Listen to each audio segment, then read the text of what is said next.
Donc maintenant, j'aimerais vous parler de l'empathie, la sympathie, compassion, pitié, miséricorde, pour deux raisons. Un, c'est important d'être capable d'ancrer le concept de l'empathie et de la sympathie. Empathie qui est de plus en plus utilisée dans la relation d'aide. C'est bon de savoir à quoi ça correspond et à quoi ça ne correspond pas dans la Bible. De plus, il y a énormément de recherches récentes en neurosciences et en psychologie séculière sur les impacts psychologiques et physiologiques de l'empathie versus la compassion, etc. Je crois que c'est intéressant pour nous, comme croyants, d'être conscients de ces impacts-là et d'avoir des notions un peu plus aiguisées pour être capable de faire un bon ancrage, d'avoir une articulation biblique de ces concepts-là et de distinguer les différents concepts entre eux. Empathie, sympathie, compassion, par exemple.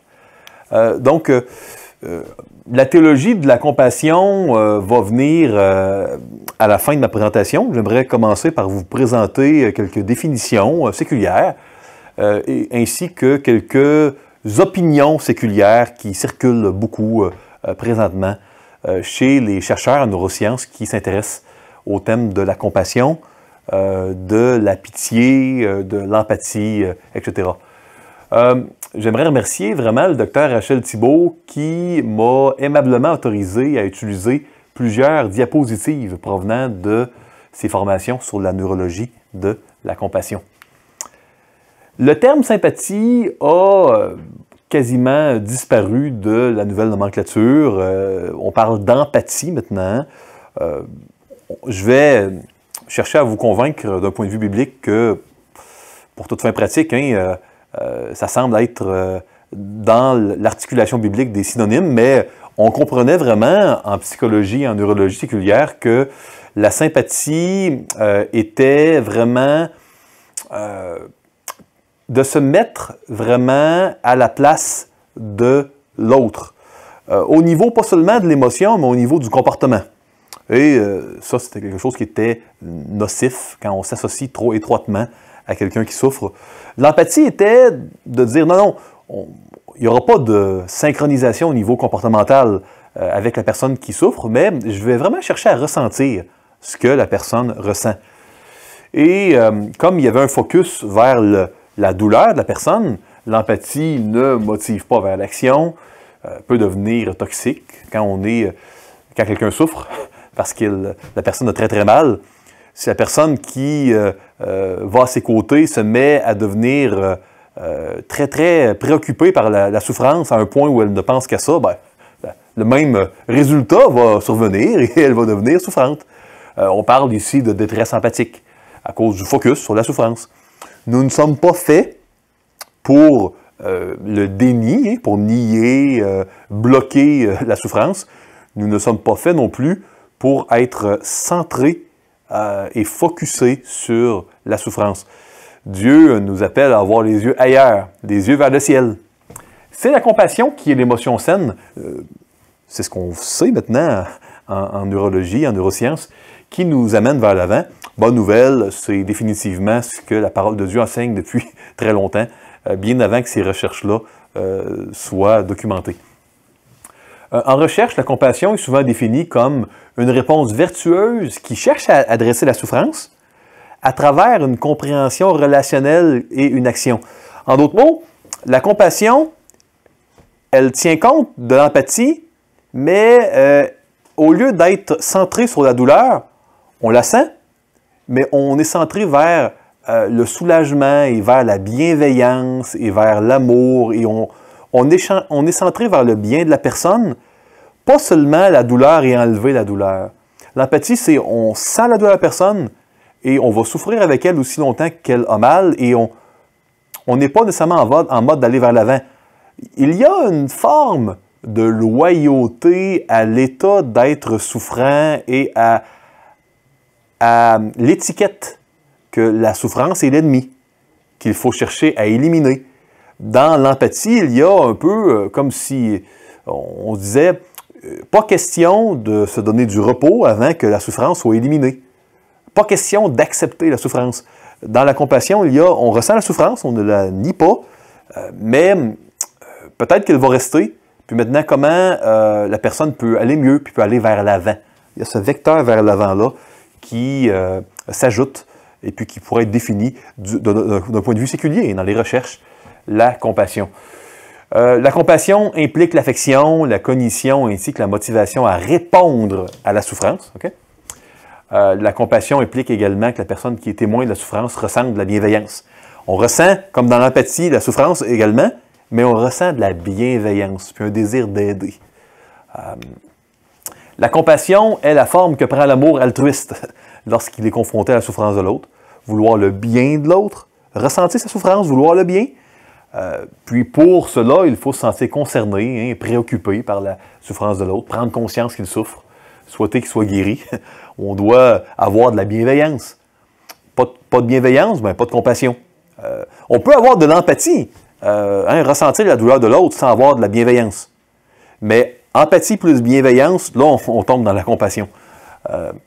Ici, j'ai cité Ricard. Ricard, qui est ce célèbre chercheur français qui a fait des recherches sur la résilience de calibre mondial. Il est également la moitié de l'année moine tibétain et puis a énormément exploré les effets par résonance magnétique de la méditation sur la résilience et qu'est-ce qui se passe dans le lobe préfrontal droit, le lobe préfrontal gauche au niveau du cerveau à la résonance magnétique si on a médité ou prié 20 minutes par jour après une semaine, après 2 semaines. C'est le genre de recherche que Ricard a fait. D'ailleurs, on parle un peu des recherches de Ricard et de la résilience dans le cours de personnalité humaine 1. Pour Ricard et son collègue Singer, la compassion met l'accent sur l'action, une vision positive de l'autre. C'est le jargon séculier où le bien et le mal sont souvent ancrés dans l'effet que ça va avoir sur soi ou sur l'autre. C'est quelque chose qui n'est pas absolu, mais qui est relatif et qui est variable. Le compas du bien et du mal n'est pas basé sur la Bible, ça c'est certain. Parfois va être aligné avec la Bible, parfois non. Il y a une amélioration de la résistance au stress dans la compassion. Il y a vraiment une augmentation de la résilience quand il y a compassion. On revient à l'homéostasie, l'équilibre dans le corps beaucoup plus rapidement. En d'autres mots, c'est mauvais pour la santé de ruminer et d'être dans la victimisation ou centré sur des douleurs qu'on ne peut pas changer. Il est prouvé en neurosciences que la compassion va améliorer l'immunité, le système immunitaire, ce système que l'on a dans le corps humain pour combattre les infections, par exemple, avec les globules blancs, etc., le système immunitaire, va diminuer l'inflammation. Il y a eu des recherches, d'ailleurs, récemment sur l'inflammation au niveau du tube digestif, au niveau gastro-intestinal. Et il y a des évidences qu'il y a une diminution de l'inflammation quand on pratique la compassion. Amélioration de la capacité d'attention, de l'appréciation du quotidien. Bon, vous n'êtes pas surpris, amélioration des relations. J'imagine qu'on est en train de dénoncer une évidence, mais effectivement, dans une relation où il y a de la compassion, c'est pas surprenant que ça s'améliore. On aurait pu le prédire, certainement. Donc, pourquoi on parle de compassion dans les milieux séculiers, en neurosciences, en psychologie? Parce que il y a un effet là, qui est mesurable, qui est documenté, et un effet qui est surprenant. C'est surprenant de voir les effets de la compassion sur l'individu qui va exercer la compassion et sur l'individu qui va la ressentir de la part de quelqu'un d'autre. C'est surprenant de voir les effets. Au niveau de l'empathie, donc ici, il y a des effets, mais des effets qui sont bien moindres, bien moins intéressants que la compassion. Oui, il y a une identification à l'autre et à sa souffrance, comme dans la compassion, mais il y a un désir quasi obsédant de mettre fin à la souffrance. Comme si la souffrance est l'ennemi Et puis, une vie réussie, c'est une vie sans souffrance. Alors que, évidemment, bon, nous le savons, la Bible nous enseigne quelque chose de très, très différent. Parfois, la souffrance sur notre chemin, elle n'est pas modifiable. Si on est amputé, si on devient aveugle, il y a des choses qui ne peuvent pas être modifiées. Si on a perdu notre époux, notre épouse, un enfant, il y a des éléments qui sont non modifiables. Et l'acceptation, extrêmement importante dans le processus de deuil, elle va habituellement être absente ou périphérique dans une dynamique d'empathie. Il va y avoir ce qu'on appelle la détresse empathique dans une dynamique où il n'y a que empathie. Il va y avoir des circuits neuronaux de la douleur activés que l'on peut voir à la résonance magnétique chez un sujet, comme dans l'insula antérieure et le cortex singulaire au niveau du cerveau, un épuisement qui va être plus rapide. Par contre, dans la compassion, on est dans la conscience de la souffrance de l'autre. Il y a un constat. Il y a un désir aussi d'atténuer ou d'abolir cette souffrance-là. Mais sans que ce soit un désir absolu qui prend toute la place, sans faire corps avec la souffrance. Oui, puis là, il y a la grande différence, là. Il y a émergence d'un sentiment de bienveillance. Où là, on n'est pas en train de dire bienveillance égale enlever de la douleur. Ça se peut que la douleur reste là, mais on veut le bien de l'autre. On a soudainement une définition du bien qui n'exclut pas que la douleur puisse demeurer. C'est intéressant de voir comment les concepts en neurosciences, qui sont mesurés par les effets mesurables, nous rapprochent d'une définition biblique de ce que Dieu veut qu'on fasse.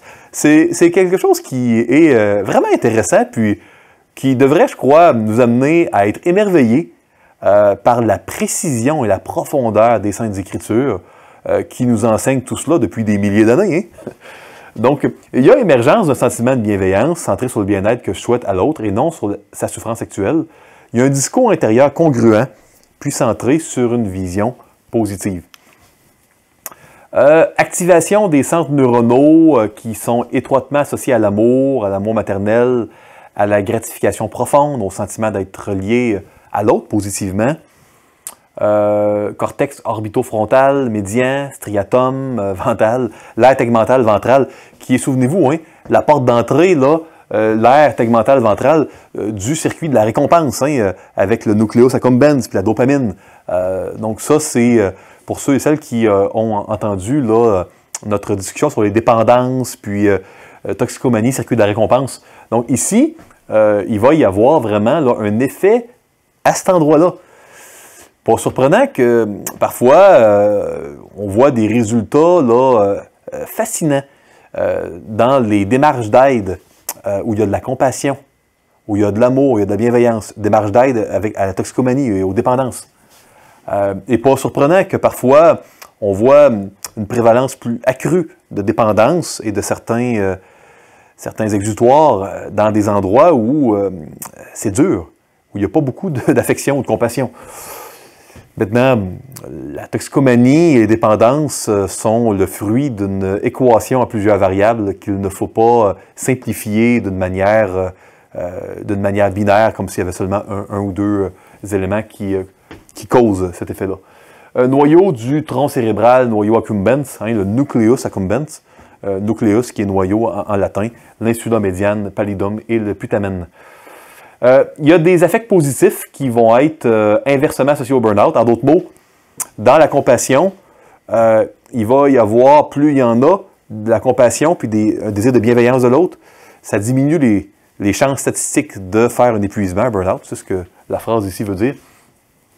Compte tenu des mécanismes neurophysiologiques de la compassion, on ne peut pas souffrir de fatigue de compassion. Parce que, alors que l'empathie vide les batteries, la compassion est quelque chose qui les recharge. Vous savez, on ne peut pas non plus avoir de panne d'essence quand on est en train de remplir à une station-service d'essence notre voiture. On ne peut pas non plus décharger de batterie quand on la charge. Donc, c'est un peu ce qu'on dit ici. On souffre de détresse empathique qui s'accompagne d'une réduction majeure de la sécrétion de cortisol. Ça, c'est dans le cas de l'empathie, évidemment. Ici, vous voyez dans le cas d'un deuil. Le deuil, c'est quoi? D'une manière très simplifiée, c'est l'acceptation d'une situation possiblement irrémédiable, irrévocable. Il y a une tragédie, un dommage qui survient. Bien souvent, un dommage qui ne peut pas être corrigé. C'est le cas du deuil, par exemple, de la vue, quand quelqu'un perd la vue, ou de quelqu'un qui va être amputé, plus de bras ou plus de jambes, quelqu'un qui va perdre un être cher, la personne est morte. Donc, il y a une acceptation qui doit prendre place, sans quoi la personne peut tomber malade et puis peut être incapable de fonctionner. Hein? Vous avez peut-être connu des gens qui ont une difficulté à faire un deuil, puis jusqu'à ce que le deuil soit réussi, ne sont pas capables de fonctionner. Un deuil réussi ne veut pas dire ne plus avoir de tristesse. Ça veut dire être capable d'accepter qu'un drame soit survenu pour continuer à vivre, à fonctionner. Dans le deuil, vous savez, d'un côté, on peut se durcir dans le déni puis le refoulement. Vraiment éclipser ce qui s'est passé, ne pas y penser. On peut se perdre dans l'agitation affective, cognitive, chercher à engourdir le mal par toutes sortes de préoccupations, ou on peut accueillir l'inconfort et puis l'absence de réponse grâce à la compassion. La compassion, dans les recherches récentes, est une variable majeure qui aide les gens dans le processus de deuil. Vraiment intéressant, hein? Tellement aligné avec ce que la parole de Dieu nous enseigne. Faire le deuil, on dit ici, dans une étude de 96, ce n'est pas parce que nous sommes indifférents à la douleur que nous vivons un épuisement, mais plutôt parce que nous ne faisons pas de deuil. Ça, c'est une nuance qui est intéressante. Donc ici, il y a la compassion pour soi et pour autrui. Hein? C'est bilatéral, ça. Maintenant, voici en psychologie séculière et en neurosciences des émotions qui vont souvent être catégorisées comme ennemies de la compassion. La pitié. Et puis ça, vous allez voir, la parole de Dieu a un discours différent ici. Donc, il y a des choses qui sont alignées, mais il y a des choses qui sont vues différemment par le trend, hein, les recherches récentes et par la parole de Dieu. La pitié, quand on perd de vue la valeur de l'autre, puis qu'on le réduit à sa souffrance, c'est ainsi que la pitié va être définie, parfois, dans le monde séculier, et donc vue comme étant un ennemi de la compassion. C'est pas ainsi que la pitié bibliquement est définie. La peur, que va-t-il m'arriver si je démontre la compassion?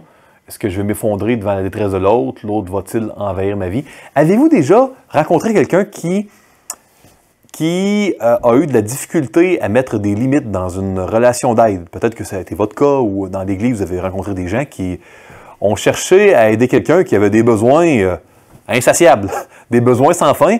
Puis la personne n'a pas réussi à mettre des limites. Et puis là, il y a une réaction inverse. Le pendule va de l'autre côté. Puis là, il semble y avoir un genre de manque de compassion. Puis les gens ne se laissent plus interpeller par la douleur des autres.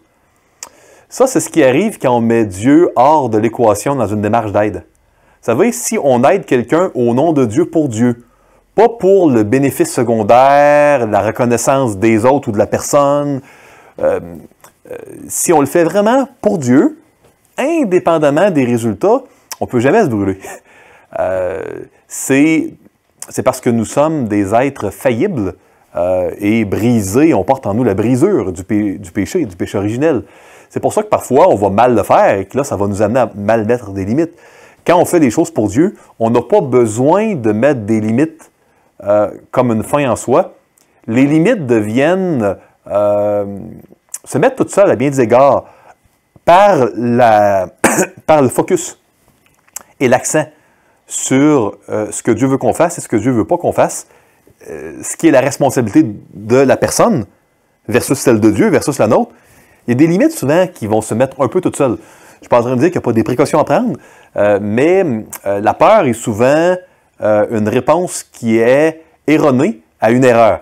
Dans ce cas-ci, hein, je ne parle pas de toute peur du tout ici. Hein. Donc, si on a cherché à aider quelqu'un parce qu'on ressentait peut-être quelqu'un de bien, c'était valorisant, ou il y avait des bénéfices secondaires quelconques, et puis qu'on a comme une idolâtrie insatiable, on s'est donné corps et âme à cela, effectivement, peut-être que la réaction peut être de soudainement, quand on voit de la douleur, voir ça comme un ennemi. Mais là, aimer son prochain comme soi-même, ça devient un peu complètement éclipsé, là. Donc, la réponse à ce que les gens articulent souvent comme ne pas mettre de limites. Vous verrez pas ça dans la Bible, l'histoire des limites. Dans la Bible, il y a des principes. On aime Dieu, puis on aime son prochain. Puis quand on remplit nos responsabilités dans le bon ordre, certainement, les limites se mettent toutes seules et elles découlent des principes bibliques plutôt que comme des barrières que l'on met pour éviter de sentir des malaises ou d'être fatigué. Et c'est là une grande différence avec l'idée de mettre des limites parce que je ne veux pas m'épuiser. Oui, mais dans la Bible, parfois, quand tu aimes ton prochain, tu vas être fatigué. En même temps, tu ne te brûleras pas d'une manière spirituelle, tu ne feras pas un naufrage si tu es en train de faire la volonté de Dieu. Donc, les limites naturelles, inhérentes à suivre Dieu et à s'intéresser à mettre Dieu en premier et à avoir des motifs qui sont purs, sont les meilleures limites. Puis, ce sont des limites qui se mettent toutes seules. En d'autres mots, si on focus sur des limites, souvent on devient anthropocentrique, centré sur nous, narcissique. Quand on focus sur un accomplissement qui est basé sur les principes bibliques et on abandonne le reste à Dieu, il y a des limites naturellement bibliques et saines qui émergent et qui sont très bonnes. La peur, donc, ça serait dans ce sens-là qu'elle devient une ennemie, et même dans le monde séculier, on le reconnaît ici. Mais on n'a pas la réponse biblique que je viens de vous donner. L'indignation à outrance, la colère, quand on s'enflamme tellement contre des facteurs externes qu'on perd de vue la personne qui souffre. On voit ça parfois chez des gens qui sont indignés parce qu'il y a eu un accident ou il y a eu des choses. Puis, une indignation à outrance, ça ne change rien. Hein. Ultimement, ça a même des effets négatifs sur soi et sur la personne qui est souffrante. Même dans le monde incroyant, on reconnaît cela. Ici, se valoriser d'être là pour tous, mais de n'avoir besoin de personne, on est dans le concept de l'abnégation ici à son meilleur, où on veut remplir les besoins des autres, mais on nie un peu nos propres besoins, puis nos besoins ne sont pas une variable à considérer là-dedans. Vous savez, oui, on doit faire le bien au nom de Dieu que Dieu nous demande de faire, mais Dieu parfois il nous demande de se reposer. C'est ce qu'on voit dans Marc 6, par exemple. Hein. Il y avait des gens à guérir et à nourrir quand Jésus a dit à ses disciples d'aller au désert pour se reposer. Donc, il y a un désir d'honorer Dieu dans l'aide, dans les appels qu'il va nous donner, et puis un désir d'honorer Dieu dans les appels qu'il va nous donner à se reposer puis à se ressourcer. Être pressé ou préoccupé également, ça c'est un élément qui va être un ennemi de la compassion. Est-ce que souvent, quand vous êtes très, très préoccupé, très pressé, est-ce que c'est là que vous allez avoir le plus de compassion, puis d'écoute, puis de prendre le temps de vouloir de la bienveillance, puis sentir la souffrance de l'autre? Non, souvent ce sont des attitudes là, qui sont caractérisées, hein? Être pressé, puis être préoccupé là, en présence de douleur par... Il y a un but qui est plus important pour nous que la personne. C'est souvent ça qui nous amène à être pressé ou préoccupé. Ici, quand on parle de la compassion et de la méditation, il semble que les sujets qui pratiquent la méditation ont démontré moins d'activité au niveau de l'amygdale. Souvenez-vous, l'amygdale qui est le centre du circuit de l'anxiété, de l'insula et du cortex orbitofrontal, qui sont des sites associés à la détresse, puis au fait de détourner le regard. Donc ça, c'est vraiment intéressant de savoir ça. Il y a des résultats appréciables en 2 semaines au niveau de la compassion ressentie et exprimée, les deux. Donc ici, là, je le répète, je parle des gens qui vont pratiquer la compassion envers les autres, mais les gens qui vont la ressentir, qui vont avoir des aidants, des proches autour d'eux qui vont être compatissants. Donc ça, c'est remarquable. Contrairement à ce que l'on croyait, la compassion est bien supérieure à l'empathie. Hein, ce désir de bienveillance, qui est carrément de l'amour. Ça revient à dire, quand tu aimes quelqu'un, c'est bon. C'est un peu simpliste comme la manière dont je le dis, mais c'est un peu ça hein, que je vous dis. Il y a 2000 ans, dans Matthieu 22, 37 et 39, on est appelé, comme enfant de Dieu, à aimer Dieu, puis à aimer son prochain comme soi-même. Et de ces 2 commandements-là découle toute la loi et les prophètes. 2000 ans plus tard, on vous dit, oui, quand tu aimes les autres, ben, ça va avoir plein d'effets profitables sur toi et sur les autres. Pas surprenant, Dieu nous dit que c'est un des 2 commandements les plus importants, hein, de fondation. Dans Matthieu 22, 37, 39. Donc ici, on parle là, des impacts neurologiques, psychologiques, physiologiques de l'accompagnant, chez l'accompagnant, qui sont révolutionnaires. Maintenant, qu'est-ce que la Bible enseigne? Hein? Parce qu'on vous a parlé beaucoup des recherches, puis comment c'est à la mode présentement parler de tout ça. Avant, on parlait de la sympathie, mais on a parlé plus récemment de l'empathie, puis par la suite de la compassion. Qu'est-ce que la Bible dit de tout ça? L'empathie, c'est un concept très commun en psychologie séculière, hein, comme je le mentionnais, qui est vraiment l'idée de se mettre à la place de l'autre pour ressentir ce qu'il ressent. Le mot, il est absent de la Bible. Dans la Bible, il n'y a pas le mot empathie. Comment on peut comprendre le concept de l'empathie bibliquement? La Bible nous parle de sympathie, elle nous parle de compassion, de pitié et de miséricorde. La Bible nous parle de tout ça. Vous allez voir qu'à bien des égards, ça revient tous à l'amour. Dans la Bible, ces 4 choses-là sont bonnes. Elles sont bonnes quand elles sont pratiquées de la bonne manière, pour Dieu en premier, puis dans la bonne situation, dans les bonnes circonstances. Mais ça, c'est bon. Et l'empathie, ce n'est qu'une version de tout ça. Puis la manière de comprendre la compassion dans le monde séculier, de dire, ah ben je ressens la souffrance de l'autre, mais je veux de la bienveillance. C'est limité par la définition de la bienveillance. Ça devient quoi, la bienveillance? Vous savez, c'est quoi le bien de l'autre? Ben, ça devient très relatif quand on n'a pas une base d'autorité qui est donnée par Dieu, quand on n'a pas la Bible, qui nous dit c'est quoi vraiment le bien, puis la fin ultime de la vie humaine, puis l'au-delà, puis la vie après la mort. Donc, il y a une profondeur incroyable que l'on va aller chercher dans la Bible qui va nous amener à aller beaucoup plus loin que l'empathie. Je suis porté à encourager les gens à utiliser le plus possible des définitions, des articulations bibliques, parce que plus on a un vocabulaire extérieur aux Écritures, qui n'est pas ancré du tout dans les Écritures, plus on peut facilement prendre une distance face à ce que la Bible enseigne, parce qu'on a de la misère à faire des correspondances, puis à voir, OK, là, si on parle de quelqu'un qui manque d'empathie ou qui en a trop, la Bible n'en parle pas. Qu'est-ce qu'on veut dire? Puis qu'est-ce que la Bible nous dit, ultimement?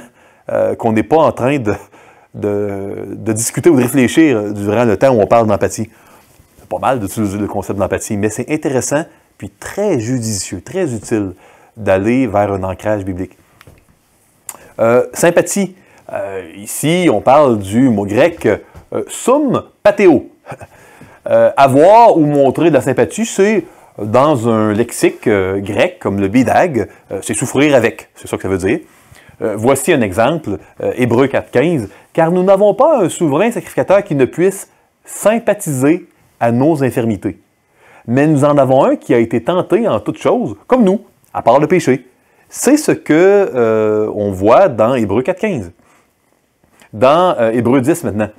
Car vous avez montré de la sympathie pour les prisonniers et vous avez accepté avec joie l'enlèvement de vos biens, sachant que vous avez pour vous-même des biens meilleurs et permanents. Encore une fois, on voit que Dieu, il nous montre de la sympathie, il souffre avec nous. Dieu, il ressent parfaitement la souffrance que nous ressentons à tous les niveaux. Hein. Il n'y a pas personne qui va avoir une sympathie meilleure que Dieu envers nous, et c'est bon. Comme toute chose qui vient de Dieu, que Dieu fait, c'est bon. 1 Pierre 3. Enfin, soyez tous d'un même sentiment, sympathisants ou en train d'exercer la sympathie. Ben, c'est sûr, faites comme Dieu, imitez Dieu, fraternel, compatissant, humble. Donc, ici, on va dire que sympathisant, ça va être vraiment là l'aspect de ressentir et puis d'être proche de la souffrance, de ne pas fuir la souffrance des autres. Dieu, il n'a pas fui la souffrance des autres et ça l'a amené à la croix. Et c'est ce qui nous sauve au moyen de la foi, par grâce. Maintenant, quand on parle de compassion, on a une définition qui ressemble, parce que, écoutez, on parle d'avoir pitié puis de ressentir de la sympathie. Vous allez voir que il semble y avoir une émotion qui est plus visible dans le champ lexical ici de la compassion, qui est le mot grec splagknixomai. C'est le mot traduit souvent par ému de compassion dans les Écritures. Et ça, alors que le mot sympatheo était, il sait vraiment Dieu ce qu'on vit, puis il ressent ce que l'on ressent. Ici, c'est plus, il y a vraiment une émotion, puis une affliction partagée. C'est quasiment des synonymes. Hein? C'est très, très, très proche. Vous pourriez quasiment les utiliser pour toute fin pratique comme étant des synonymes. C'est très proche. Voyant la foule dans Matthieu 9, encore Jésus, il fut ému de compassion pour elle parce qu'elle était languissante et abattue, comme des brebis qui n'ont point de berger. On voit une émotion, il est ému. Ému par la souffrance qu'il ressent. Le Seigneur, l'ayant vu, Luc 7 ici, fut ému de compassion pour elle et lui dit « Ne pleure pas ». Il y a une émotion.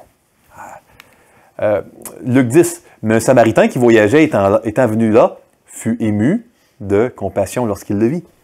Le bon Samaritain, hein, après avoir dit qu'on doit aimer notre prochain comme soi-même, c'est qui ton prochain? Ben, Jésus a amené la parabole du bon Samaritain. Puis le bon Samaritain, qui est l'exemple à suivre, il est ému de compassion. Il ressent ce que l'autre ressent, il ne met pas de barrière, et puis il laisse vraiment, il apprécie l'émotion émotionnellement de l'autre, la souffrance de l'autre. Et il se leva et alla vers son père, comme il était encore loin, son père le vit et fut ému de compassion. Il courut se jeter à son cou et le baisa. Dans Luc 15, vous avez la parabole du fils prodigue, qui de loin, hein, quand il le voit revenir, est rempli de compassion, malgré toutes les bêtises et les péchés que le fils prodigue a fait. Et c'est évidemment une parabole qui représente comment Dieu agit envers le pécheur repentant. Maintenant, un troisième mot qui est souvent traduit dans les Écritures par compassion et non pas ému de compassion. Ici, vous avez tout simplement là, le préfixe grec pollu devant la racine du mot précédent. On est encore une fois dans des synonymes pour toute fin pratique. C'est l'équivalent latin ici, ce mot-là, de cum patior, hein, souffrir avec, cum souffrir, patior, cum avec et patior souffrir. Avoir un haut degré d'affection, de compassion pour quelqu'un. On est dans des éléments quand même très, très similaires. Voici, nous disons, bienheureux ceux qui ont souffert patiemment. Vous avez entendu parler de la patience de Job, et vous avez vu la fin que le Seigneur lui accorda, car le Seigneur est plein de miséricorde et de compassion. Donc ici, on voit que Dieu a un haut degré d'affection. Il souffre avec nous, puis il a de la bienveillance, puis il nous aime. C'est une version là, avec rajouter le haut degré d'affection de l'autre mot qu'on a vu tantôt. Ici, on a encore un autre mot traduit parfois par compassion. Ici, on a oiktirmos. Et ici, c'est l'action qui démontre que l'on a vraiment à cœur le malheur d'une autre personne. Donc ça, il y a un accent là, sur, OK, ça s'est vraiment matérialisé par quelque chose. C'est pas juste une émotion que tu as ressentie parce que l'autre souffrait puis tu souhaitais le meilleur. Il s'est passé de quoi? Je vous exhorte donc, frères, par les compassions de Dieu, à offrir vos corps comme un sacrifice vivant, saint, agréable à Dieu, ce qui sera de votre part un culte raisonnable. Hein? Ça vient de la racine de logique, le mot grec traduit par raisonnable. Romains 12, 1. Donc, par les compassions de Dieu, parce que Dieu, il a vraiment démontré sa compassion envers nous. Il n'a pas regardé son égalité avec Dieu comme une proie arrachée. Christ, il s'est dépouillé, il est venu, il s'est humilié jusqu'à la mort à la croix, à cause que Dieu n'a pas été seulement quelqu'un qui ressent puis qui parle, mais il a fait. Il a agi d'une manière alignée, en phase avec sa compassion. On doit faire de même. On ne doit pas seulement ressentir et aimer, on doit mettre des pattes à cela et matérialiser nos démarches selon les appels de Dieu et les opportunités que Dieu nous donne. Et on doit le faire pour Dieu, au nom de Dieu, selon les appels de Dieu. Un besoin n'est pas nécessairement un appel. C'est dans un appel va être fait avec discernement de la volonté de Dieu. 2 Corinthiens 1:3, béni soit Dieu, le Père de notre Seigneur Jésus-Christ, le Père des miséricordes et le Dieu de toute consolation. Ici, voyez-vous, le même mot qui a été traduit ici par compassion a été traduit par miséricorde. C'est le Père de celui qui a matérialisé qu'il a à cœur le malheur d'une autre personne, puis ça a été traduit par des actions, pas seulement des paroles ou une émotion. C'est bon de réaliser que parfois le même mot est traduit par 2, 3 mots différents. Et là, dans les milieux d'exégèse, il y a des gens qui sont contre ça. Il y en a qui sont pour ça. Puis c'est un des débats dans les milieux d'exégèse. Est-ce que les mots devraient davantage être traduits là, par le même mot dans une langue, comme en français en l'occurrence ici, ou selon le contexte, on devrait chercher un mot qui s'approche davantage? Mon opinion est que, sans que j'aie d'opinion absolue sur le sujet, est que en raison de la nature même de la littérature hébraïque qui vise souvent à faire des contrastes, puis à faire référence à par un vocabulaire similaire à des événements, que ça peut être certainement là, quelque chose qui parfois diminue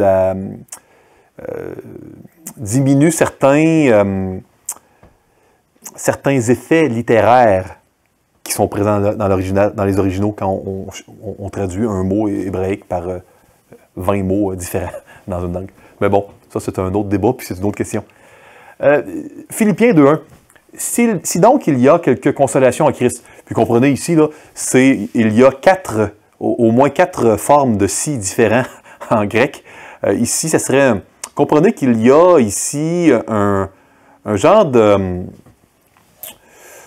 subjonctif ici, pour nous en français, où on pourrait traduire par un puisque. Puisque il y a. Donc, si donc il y a quelques consolations en Christ, s'il y a quelques soulagements dans la charité, s'il y a quelques unions d'esprit, s'il y a quelques compassions, quelques miséricordes. Hein, et bien sûr qu'il y a ça en Christ, une manifestation de la bienveillance de Dieu, très concrète. Ben là, agissez de telle manière, c'est la suite de Philippiens 2. Colossiens 3. Ainsi donc, comme des élus de Dieu, saints et bien-aimés, revêtez-vous d'entrailles de miséricorde, de bonté, d'humilité, de douceur et de patience.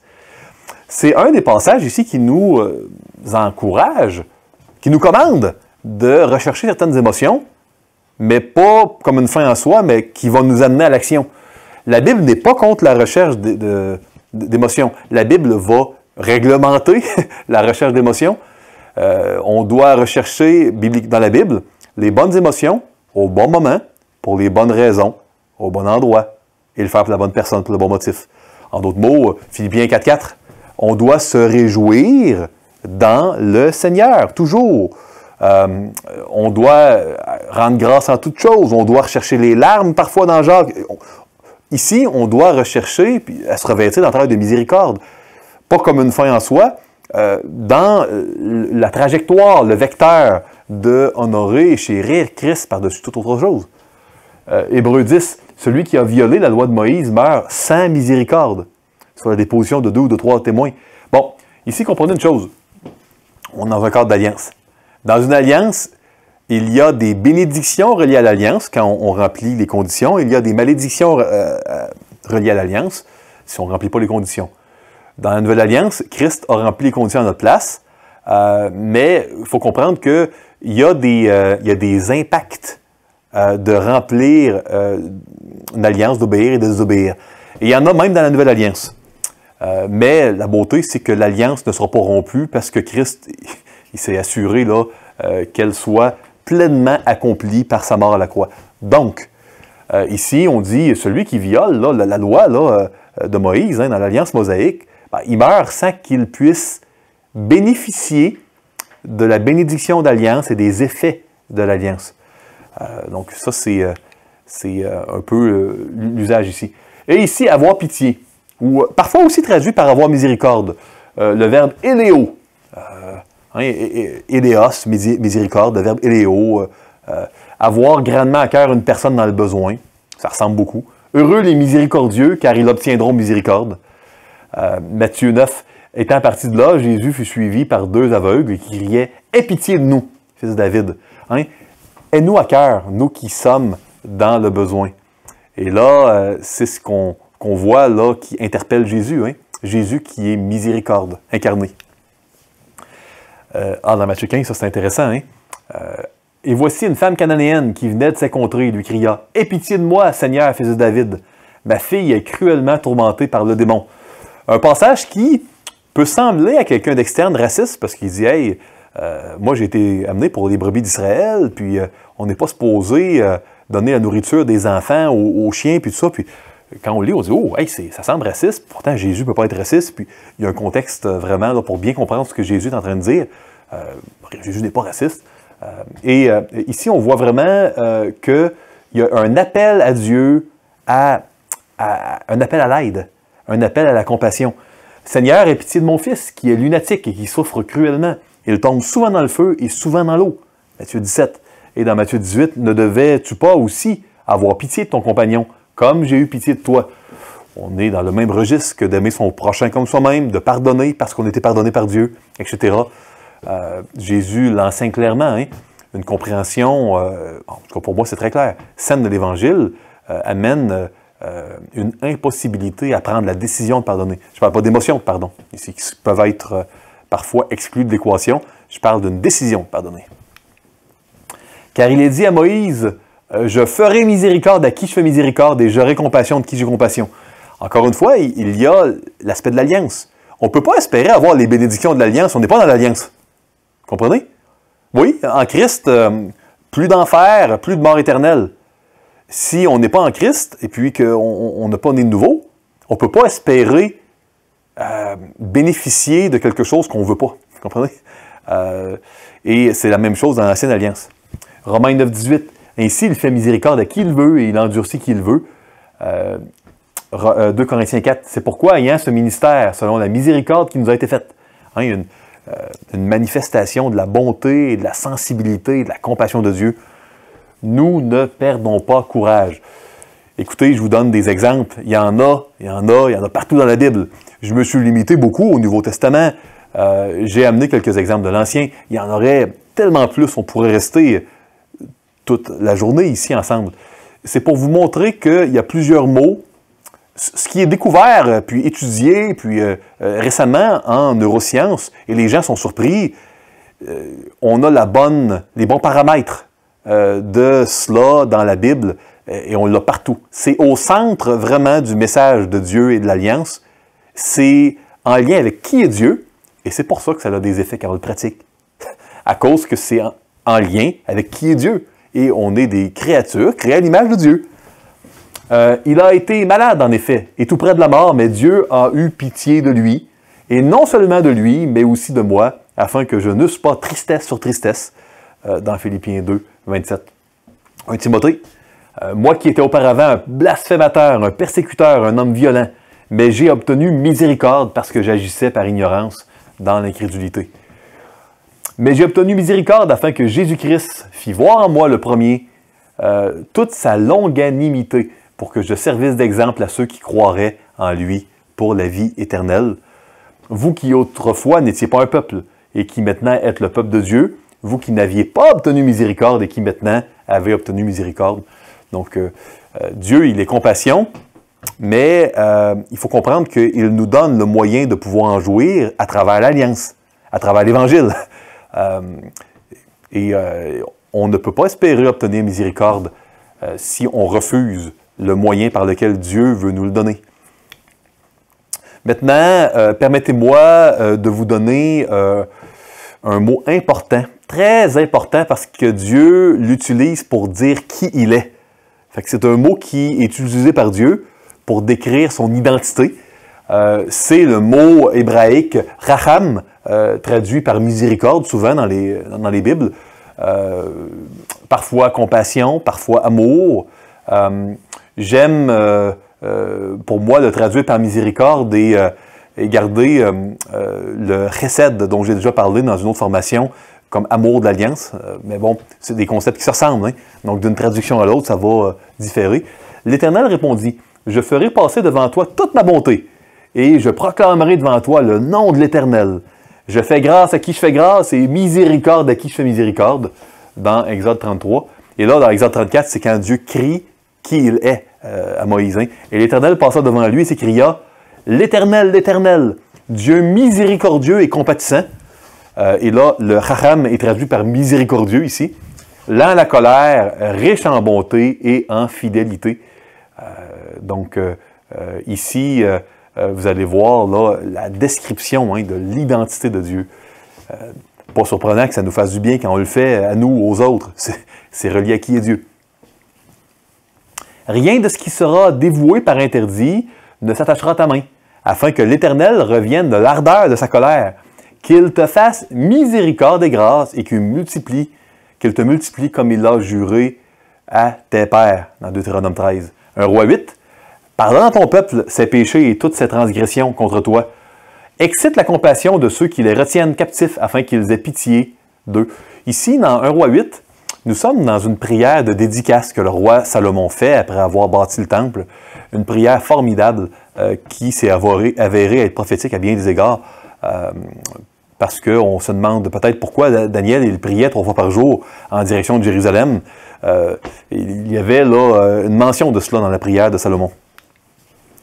Ésaïe 54. Quand les montagnes s'éloigneraient, quand les collines chancelleraient, mon amour ne s'éloignera point de toi, et mon alliance de paix ne chancellera point, dit l'Éternel qui a compassion de toi qui est dans l'alliance. C'est un des fruits, une des conséquences de l'alliance. Jérémie 12. Mais après que je les aurai arrachés, j'aurai de nouveau compassion d'eux, et je les ramènerai chacun dans leur héritage, chacun dans son pays. Dans l'alliance, pas de péché trop grand qui va nous bloquer de la compassion de Dieu. Dans l'alliance. Si on ne veut pas être dans l'alliance, on n'est pas dans l'alliance, c'est différent. Osée 1. Elle conçut de nouveau et enfanta un fils. On parle de Gomère ici, la femme de Osée, la femme prostituée. Et l'Éternel dit à Osée, donne-lui le nom de Lo Rushama. Ici, Lo, qui veut dire, c'est une négation très forte, permanente, absolue en hébreu ancien. Rushama, pas de miséricorde, pas de compassion. Car je n'aurai plus pitié, ou ici on l'a traduit par pitié. Je n'aurai plus pitié de la maison d'Israël, je ne lui pardonnerai plus. Mais j'aurai pitié de la maison de Juda.